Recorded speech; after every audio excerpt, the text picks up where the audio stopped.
అత్తగారు శారద అందంగా తయారై ఇంటి ముందు చెక్క కుర్చీలో కూర్చుని ఉంది. తన దగ్గర పేద కోడలు అనామిక నిలబడి విసనకర్రతో విసురుతూ ఉంటుంది. అప్పుడే సరళ, కమల అనే ఇద్దరు ఆడవాళ్లు మాట్లాడుకుంటూ అలా ముందుకు వెళ్తుంటే శారద వాళ్ళని చూసి, సరళా, కమల, ఇట రండే. ఇక్కడంత అందగతి కూర్చునుంటే పలకరించకుండా అట్ట మీకు మీరే మాట్లాడుకుంటూ వెళ్ళిపోతున్నారేంటి అని అనగానే సరళ, కమల ఇద్దరూ ఆగిపోయి ఇక తప్పదని అయిష్టంగానే ముఖాలు పెట్టుకొని ఇద్దరూ శారద దగ్గరికొచ్చారు. ఏంటే నన్ను చూసి ముఖాలు అట్టా పెట్టారు? మిమ్మల్ని ఏం అనలేక.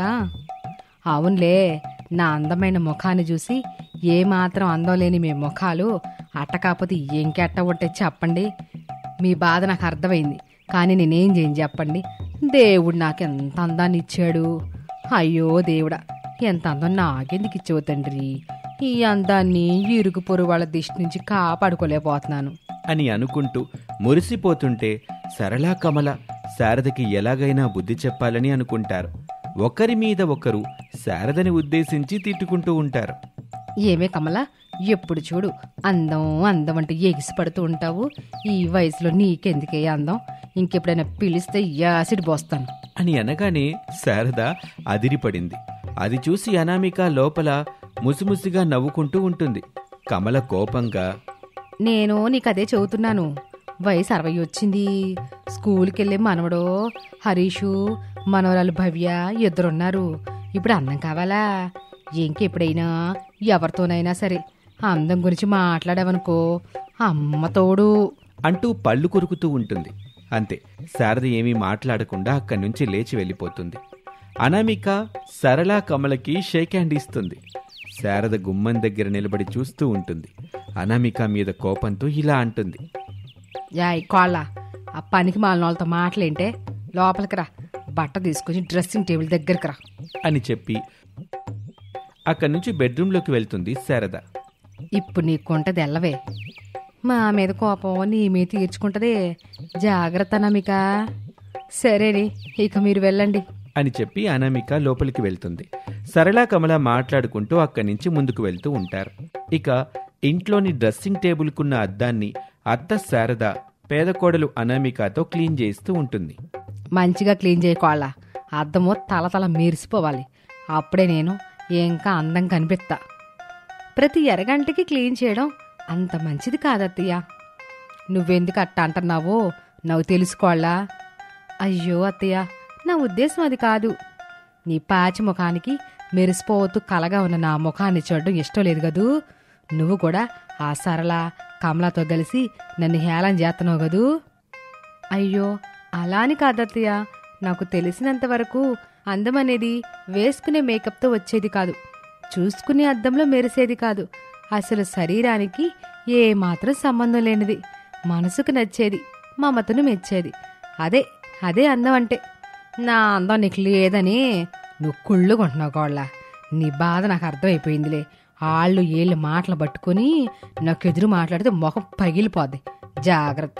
బుద్ధిగా నేను చెప్పినట్టు ఇంటి పని, వంట పని చేసుకుంటా ఉంటే కోడలుగా చక్కగా కాపురం చేసుకుంటూ భర్త, పిల్లలతో ఇంట్లో ఉంటావు. లేదంటేరా నా కొడుకుతో చెప్పి నిన్ను బాగా కొట్టి బయటికి పంపించేస్తా. జాగ్రత్త అని శారద బెదిరిస్తుంది.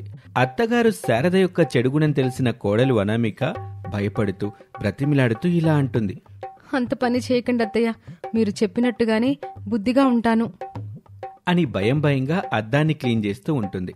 సరళ, కమల ఇద్దరూ కలిసి రోడ్డు మీద మాట్లాడుకుంటూ ముందుకు వెళ్తుంటే దారిలో ఒకచోట డెలివరీ బాయ్ రాహుల్ ఎదురుపడ్డాడు. సిస్టర్, ఇక్కడ శారద గారిల్లెక్కడో కొంచెం చెప్తారా అని అడగగానే వాళ్లకి మేకప్ ఇచ్చున్న శారద ఇంటి అడ్రస్ని అడుగుతున్నాడని అర్థమైంది. కానీ శారద పొగరు గుర్తుకొచ్చి కోపంగా, ఆ మేకప్ పిచ్చి శారద ఇల్లు ఎక్కడో మాకు తెలుసు, కానీ మేం చెప్పాం. ఎందుకు చెప్పరు? మాకు మాటలు లేవు, మేము కటీఫ్ అయ్యాము అని చెప్పి సరళ, కమల అక్కడి నుంచి ముందుకు వెళ్ళిపోతారు. రాహుల్కేమో ఏమీ అర్థం కాదు. వెంటనే అక్కడున్న నెంబర్కి ఫోన్ చేస్తాడు. శారద ఫోన్లో మాట్లాడుతూ ఇంట్లో నుంచి బయటకొస్తుంది. అయ్యో అవునా, నువ్వు అక్కడే ఉండు బాబు, నేను మా కోడల్ని పంపిస్తున్నాను. ఆ బ్యూటీ ప్రొడక్ట్ని తనకిచ్చేసి నువ్వు వెళ్ళిపో అని చెప్పి చెవి దగ్గర నుంచి ఫోన్ తీసి గట్టిగా కంగారుగా అనామికతో ఇలా అంటుంది. కోళ్ళ, ఏమే అనామిక, చేతన పన్ను వదిలిపెట్టి బయటికి రావే అని అరుస్తూ అద్దాన్ని క్లీన్ చేస్తున్న అనామిక అత్తగారు శారద పిలిచిన కంగారులో డ్రెస్సింగ్ టేబుల్ని నెట్టేస్తుంది.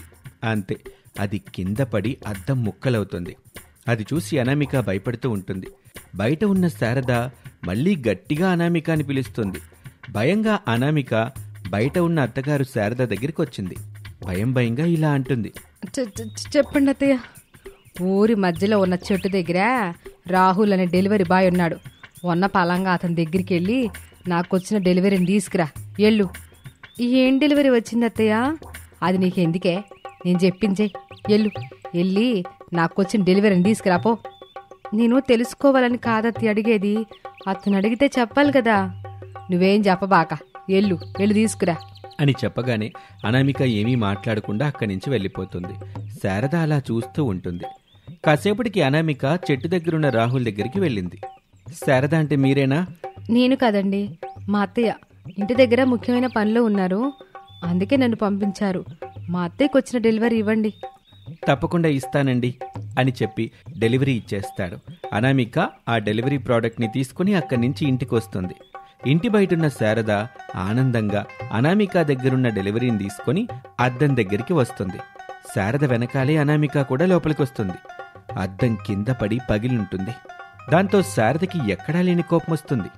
ఎంత పని చేశావై, ఇప్పుడు నేను మేకప్ పెట్ట వేసుకోవాలి అంటూ అనామికని ఎలా పడితే అలా తిడుతూ కొడుతూ ఉంటుంది శారద. పాపం అనామిక బ్రతిమిలాడుతూ ఏడుస్తూ ఉంటుంది. అయినా శారద కోపం తీరలేదు. అనామికాని ఎలా కొడుతూనే ఉంటుంది. కొట్టి అలసిపోతుంది.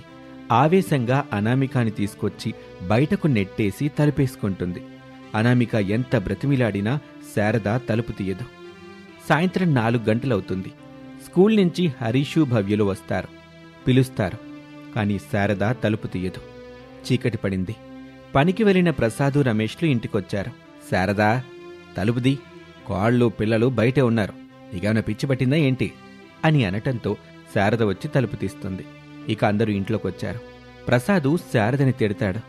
అప్పుడు శారద అనామిక అద్దం పగలగొట్టిన విషయం చెప్తుంది. సర్లే, రేపు నేను కొత్త అద్దం తీసుకొస్తానులే. బయట నిలబెట్టి ఏడిపిస్తే పగిలిపోయిన అద్దం వస్తుందా ఏంటి? దెయ్యంలా కోడల్ని కొడితే అద్దం అతుకుతుందా? మాట్లాడవేం అని ప్రసాద్ అనగానే శారద బెడ్రూంలోకి వెళ్లి తలుపేసుకుంటుంది. ఇక అలా ఆ రోజైతే గడిచిపోతుంది.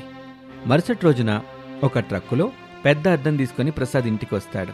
పెద్దగా ఉన్న అద్దాన్ని చూసి శారద ఎంతో మురిసిపోతుంది. ఎక్కడి వాళ్ళు అక్కడికి వెళ్ళిన తర్వాత అందంగా శారద మేకప్ వేసుకుని అద్దం ముందు నిలబడింది. అంతే, పిచ్చిదానిలా కనబడుతుంది. అది చూసి శారద ఒక్కసారిగా అదిరిపడుతుంది. మళ్లీ వచ్చి అద్దం ముందు నిలబడి చూసుకుంటుంది. ఇప్పుడు కూడా మళ్లీ పిచ్చిదానిలాగే కనబడుతుంది. వెంటనే కంగారు పడిపోయి భయంగా అనామికాని గట్టిగా పిలుస్తుంది. ఏమే కోళ్ళ, ఇటరా అని పిలవగానే చేసే పని మధ్యలో ఆపేసి అనామిక శారద దగ్గరికొచ్చింది. ఒకసారి అద్దం ముందు నిలబడవే అని చెప్పగానే అనామిక ఆ అద్దం ముందు నిలబడుతుంది. అంతే, అప్పటి వరకు ఇంట్లో పనులన్నీ చేసి అలసిపోయి పిచ్చిగా ఉన్న అనామిక ఆ అద్దంలో ఎంతో అందంగా తయారైన మహారాణిలాగా మెరిసిపోతూ కనిపిస్తుంది. అది చూసి శారద షాక్ అవుతుంది. అత్తాకోడళ్ళిద్దరూ ఒకేసారి అద్దం ముందు నిలబడతారు. మేకప్ వేసుకున్న అత్తగారు శారద ఏమో పిచ్చిదానిలా ఉన్న కోడలు అనామిక ఏమో ఆ అద్దంలో యువరాణిలా కనిపిస్తూ ఉంటుంది. ఏంటి మాయా అని శారద అనగానే అప్పుడు వాళ్ల ఎదురుగా ఉన్న అద్దం మాట్లాడుతూ ఉంటుంది. అవును, నేను ఒక మాయా అద్దాన్ని. నేను ఎప్పుడు నిజాన్నే చెబుతాను. అంటే శారదా, నీ ముఖం అందంగా ఉంది, నీ మనసు కాదు. అత్తంటే వేధించడం, సాధించడం కాదు. వెన్నంటే ఉంటూ మమత పంచడం. మమకారంతో అత్తలోని అమ్మని చూపించాలి. నువ్వు అలా చూపించలేదు. అందుకే నీలోని గుణం నిన్ను పిచ్చిదానిలా చూపిస్తుంది. మరే నా కాళ్ళెందుకు మహారాల్లా కనిపిస్తుందే? అవును, అనామిక మంచితనంలో, మమత పంచడంలో, ప్రేమని చూపించడంలో ఉత్తమ ఇల్లాలు, ఉత్తమ కోడలు, ఉత్తమ తల్లి. అందుకే అనామిక మహారాణి అని మాయా అద్దం చెప్పగానే శారదకు నచ్చలేదు. అక్కడి నుంచి కోపంగా వెళ్ళిపోతుంది. రోజులు గడుస్తూ ఉంటాయి. కొద్ది రోజుల్లోనే శారదలో మార్పు మొదలవుతుంది. ఆ మార్పుని చూసిన అనామిక ఎంతో సంతోషపడుతుంది. ఇంతకు ముందులా కాకుండా అనామికని శారద హింసించటం మానేస్తుంది. ప్రేమగా చూసుకోవటం మొదలుపెడుతుంది. శారద కూడా మంచిగా మారి అనామికని చక్కగా చూసుకోవటంతో ఆ అద్దంలో శారద కూడా ఇప్పుడు మంచిగానే కనిపిస్తుంది. శారదలో మార్పు రావటంతో ఆ మాయా అద్దానికి అనామిక కృతజ్ఞతలు చెప్పుకుంటుంది. డాబా మీదున్న నళిని నిలబడి ఫోన్లో మాట్లాడుతూ ఉంటుంది. నేనిప్పుడే చూశానే అని అంటుంటే ఆఫీస్లో ఉన్న కార్తీక, మరి ఆలస్యం ఎందుకు? నువ్వు నేను అనామిక ఇంటికెళ్దామా? రవలి వస్తుందేమో అడగనా? అడుగు. ఒకవేళ వస్తానంటే ముగ్గురం కలిసి నా కారులో అనామిక ఉంటున్న ఊరికెళ్దాం. మన ఫ్రెండ్ ఇలాంటి బాధలో ఉన్నానని చెప్పినప్పుడు మనం మనకి చేతనైనా సహాయం చేయాలి కదా. అదే స్నేహధర్మం. అవును కార్తీక, నేను రవలితో మాట్లాడి నీకు మళ్ళీ కాల్ చేస్తాను. ఓకే నళిని అని చెప్పి ఫోన్ పెట్టేసి తన ఫోన్లో ఉన్న అనామిక ఫోటో చూస్తూ, ఇన్నాళ్ళకి నీ ఫ్రెండ్స్ గుర్తొచ్చారా? నీ కష్టాన్ని తీర్చడానికి మేము వస్తున్నాం అనామిక. నువ్వు బాధపడకు, ధైర్యంగా ఉండు అని అంటుంది. ఇంతలో నళిని మళ్లీ కాల్ చేస్తుంది. చెప్పవే నళిని, రవలి కూడా వస్తానని చెప్పిందే. సరే అయితే మీరు మీ లొకేషన్స్లో ఉండండి, నేను కారు తీసుకుని వస్తాను. ముగ్గురం కలిసి కారులో అనామిక దగ్గరికి వెళ్దాం. అనామికకి సపోర్ట్గా ఉందాం. షూర్ కార్తీక అని చెప్పి నళిని ఫోన్ పెట్టేస్తుంది. ఒక 2 రోజుల తర్వాత సరళంగా వర్షం పడుతూ ఉండగా ఇంటి అరుగు మీద శారదా ప్రసాదులు చెక్క కుర్చీల్లో కూర్చొని వేడివేడిగా పొగలొస్తున్న మోమోస్ తింటూ ఉంటారు. సరదా పడుతూ ప్రసాద్ ఇలా అంటాడు. బయట సన్నటి వర్షం, చేతిలో వేడివేడి మోమోసు, మనిద్దరమిట్టా కూర్చొని ఒకరినొకరం చూసుకుంటుంటే భలేగా ఉంది కదా శారదా అని ప్రసాద్ అనగానే శారద కోపంగా చూస్తుంది. ఎందుకంత కోపం శారదా? కోపం కాకపోతే ఏంటండి, కోడలు చూసిపోదామని తన ముగ్గురు ఫ్రెండ్స్ వచ్చారు. చూసిపోకుండా 3 రోజుల నుంచి మన ఇంట్లోనే ఉన్నారు. ఎంత ఇబ్బందిగా ఉంటుందోనని అసలు ఏమాత్రం ఆలోచించడం లేదు అని శారద అనగానే ప్రసాద్ కంగారు పడుతూ, ఉష్షు గట్టిగా అనకు శారదా, కోడలు వింటే బాధపడుద్ది. బాధపడితే బాధపడనివ్వండి. మన కుటుంబ పరిస్థితి ఏమిటో కోడలకు తెలుసు కదా. కోడలైనా వాళ్ళకి చెప్పాలిగా. అబ్బా శారదా, ఇక ఆ విషయం వదిలిపెట్టు. అయినా వాళ్ళు మన దగ్గర ఉండాలని ఉన్నారా చెప్పు? 2-3 రోజులుగా భారీగా వర్షం పడే అవకాశం ఉంది. ఎట్లాంటి ప్రయాణాలు చేయొద్దని వార్తల్లో చెప్తున్నారు కదా, అందుకే వాళ్ళు ఆగిపోయారు శారదా. లేదంటే వచ్చిన రోజే వెళ్ళిపోయేవాళ్ళు. వార్తల్లో చెప్పినట్టుగా ఎవరో వెళ్ళడం కానీ రావడం కానీ చేయడం లేదా చెప్పండి? అలా కాదు శారదా, కోడలి ఫ్రెండ్స్ చాలా దూరం నుంచి వచ్చారు కదా, మళ్ళీ అంత దూరం వెళ్ళాలంటే వాతావరణం కూడా అనుకూలంగా ఉండాలిగా. ఇలా వర్షం పడుతున్నప్పుడు వెళ్తే దారి మధ్యలో ఏమైనా జరగరాంది జరుగుతుందా చెప్పండి? అట్టా అపశకనం మాట్లాడకు శారదా. మీరెన్నైనా చెప్పండి, నేను మాత్రం వినను. మన ఇంట్లో నుంచి వీళ్ళకి వెళ్ళాలని లేక మన ఇంట్లోనే ఉన్నారు. వాళ్ళకి కోడలు ఇంట్లో ఉన్న డబ్బుల్ని ఖర్చు చేస్తా అన్ని సౌకర్యాలు అందిస్తుంది. ఇష్టమైన వంటలన్నీ వండి పెడుతుంది. అబ్బా ఊరుకో శారదా, కోడలు వింటే బాధపడుతుందన్నానా అని ప్రసాదు శారదకి నచ్చజెప్పే ప్రయత్నం చేస్తూ ఉంటాడు. కానీ అప్పటికే ఇంట్లో ఉన్న కోడలు అనామిక తన ఫ్రెండ్స్ నళిని, రవలి, కార్తీక ఆ మాటలు వింటూ ఉంటారు. ఏదో పెద్దావిడ, పైగా మా అత్తగారు, తన మాటలేవి పట్టించుకోవద్దే. నేనున్నాను కదా, నేను మా అత్తయ్యకి అన్ని విషయాలు అర్థమయ్యేలా చెప్తాను. అను, నీకు నిజం చెప్పాలా? చెప్పవే. మీరు మీ అత్తయ్య మాటలకు అని కార్తీక చెప్పడం పూర్తి కాకుండానే మాట మధ్యలో అనామిక కల్పించుకొని, నాకు తెలిసే మా అత్తయ్య అన్న మాటలకి మీరు చాలా బాధపడుతున్నారని. మా అత్తయ్య గారి తరపున నేను మీకు సారీ చెబుతున్నాను. అను, మేం చెప్పేది పూర్తిగా వినవే. చెప్పవే నల్ని. మీ అత్తయ్య గారన్న మాటలకి మేము అసలు బాధపడడం లేదు. మిడిల్ క్లాస్ ఇంట్లో ఎలాంటి పరిస్థితి ఉంటుందో మాకు అర్థమైంది. మేము అర్థం చేసుకున్నాం. మేము నీ దగ్గర రావడానికి ఒక కారణం ఉందా అనామిక అని చెప్పగానే అనామిక అయోమయంగా చూస్తూ ఉంటుంది. నువ్వు మన ఫ్రెండ్స్ గ్రూప్లో ఆర్థిక సహాయం చేస్తే మోమోస్ బండి పెట్టుకుంటాను, మోమోస్ నమ్ముకుంటూ కుటుంబాన్ని పోషించుకుంటానని చెప్పావు కదా. అవునే చెప్పాను. ఇప్పుడు నీకు ఆ డబ్బులు ఇవ్వడానికని మేము వచ్చాం అనామిక. అని చెప్పగానే అనామికకి చెప్పలేని ఆనందం కలిగింది. సంతోషంగా కార్తీక చేతులు పట్టుకుంటుంది. కార్తీక, నాకు నిజంగా చాలా సంతోషంగా ఉంది. ఎంతంటే మాటల్లో చెప్పలేనంత సంతోషంగా ఉంది. చేతల్లో చూపించగలవా అనామిక?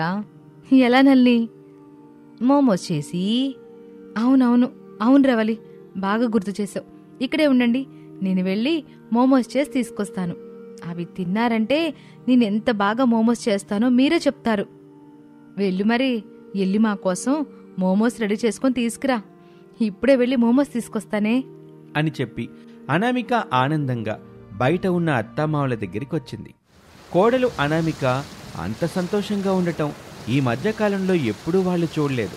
ఆ విషయాన్ని అనామికనే అడిగారు. ఏంటి కోళ్ళ, ఎప్పుడు లేంది సంతోషంగా ఉన్నావు? అంత సంతోషం నీ మొఖంలో కనబడుతుంది ఏంటో? అత్తయ్య, మావయ్య, నా ఫ్రెండ్స్ నాకు డబ్బులు సహాయం చేయడానికని వచ్చారు అని అనామిక అసలు విషయం చెప్పగానే శారదా ప్రసాదులు అయోమయంగా చూస్తూ ఉంటారు. అవునత్తయ్య, ఫేస్బుక్లో మా ఫ్రెండ్స్ అందరికీ ఒక గ్రూప్ ఉంది. అందులో నేను కూడా ఉన్నాను. మన కుటుంబం గురించి, మన ఆర్థిక పరిస్థితి గురించి వివరంగా రాశానత్తయ్య. అలాగే నేను పెట్టాలనుకున్న మోమోస్ వ్యాపారం గురించి, దానికి కావలసిన డబ్బుల గురించి కూడా పెట్టాను. ఇప్పుడు నీ ఫ్రెండ్స్ నీకు డబ్బులు ఇవ్వడానికి వచ్చారా కోళ్ళ? అవునత్తయ్య. అయ్యో కోళ్ళ, నాకు ఆ విషయం తెలియదుగా. వర్షం పడుతుందనే కారణంతో మన ఇంట్లోనే ఉంటున్నారని, మనతో ఖర్చులు పెట్టిస్తున్నారని వాళ్ళ నోటుకొచ్చినట్టు తిట్టానుగా. వాళ్ళు విన్నారత్తయ్య అని అనామిక చెప్పగానే శారదకైతే ఏం మాట్లాడాలో అర్థం కాలేదు. నేను అప్పటికీ అంటానే ఉంటున్నాను కదా, అట్టా తిట్టకే, తిట్టడం అంత మంచిది కాదు అని. నువ్వే వినిపించుకోలేదు. ఇప్పుడు చూడు, పాపం వాళ్ళు మన కోడలి పిల్లకి సాయం చేయడానికి వచ్చారు. నీతో తిట్లు తిన్నారు, పైగా మాటలు పడ్డారు. కోళ్ళ, నువ్వెంతో ఇష్టంగా చేసి మోమోసం చేసి అలాగ పెట్టు. నేను వెళ్ళి అలా క్షమాపణ కోరతానులే.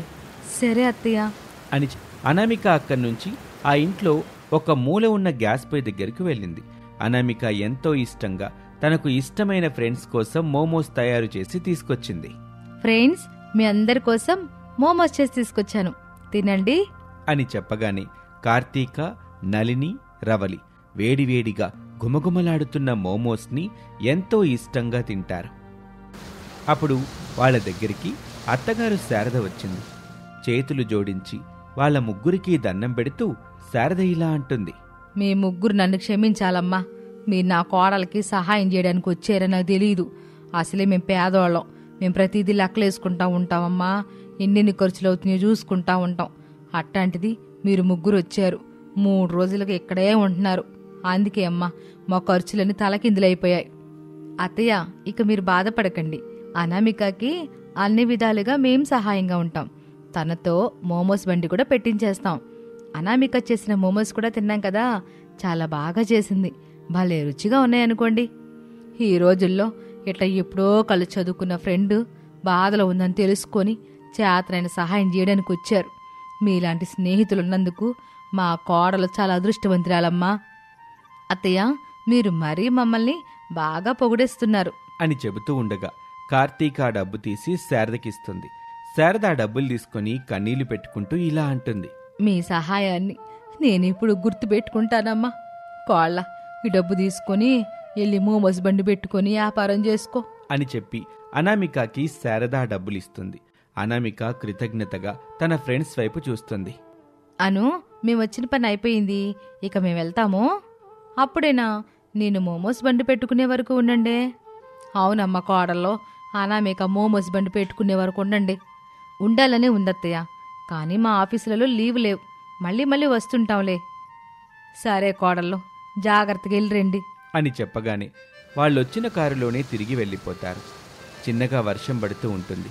కోడలు అనామిక ఒకచోట పరదా కట్టుకొని వేడివేడి మోమోస్ అమ్ముతూ ఉంటుంది. వాతావరణం చల్లగా ఉంది. వేడివేడిగా ఏమైనా తింటే బావుంటుంది అనుకున్న వాళ్ళకి అనామిక సరికొత్తగా తయారు చేస్తున్న మోమోస్ వాసన నచ్చి అందరూ తన దగ్గరికి వచ్చి మోమోస్ తింటూ ఉంటారు. ఆ ఊళ్ళో అందరికీ అనామిక తయారు చేస్తున్న మోమోస్ రుచి చాలా బాగా నచ్చుతుంది. సాయంత్రం అయితే చాలు ప్రతి ఒక్కరూ అనామిక తయారు చేసే మోమోస్ని తినాలని ఆరాటపడుతూ ఉండేవాళ్ళు. ఆ మోమోస్ బండి దగ్గర రమేష్ కూడా సహాయంగా ఉండేవాడు. అడిగిన వాళ్ళకి వేడివేడి మోమోస్ని ప్లేట్లో వేసి ఇస్తూ ఉండేవాడు. అలా తన స్నేహితురాళ్ల సహాయంతో మొదలైన అనామిక మోమోస్ వ్యాపారం చాలా బాగా సాగుతూ ఉంటుంది. మంచిగా డబ్బుల సంపాదన కూడా పెరిగి కుటుంబంలో ఎలాంటి ఆర్థిక ఇబ్బందులు లేకుండా వాళ్ళు ఆనందంగా జీవిస్తూ ఉంటారు. ఇది వాల్టి స్టోరీ. మరొక ఆసక్తికర కథలో మళ్ళీ కలుద్దాం. అంతవరకు సెలవు. నమస్తే.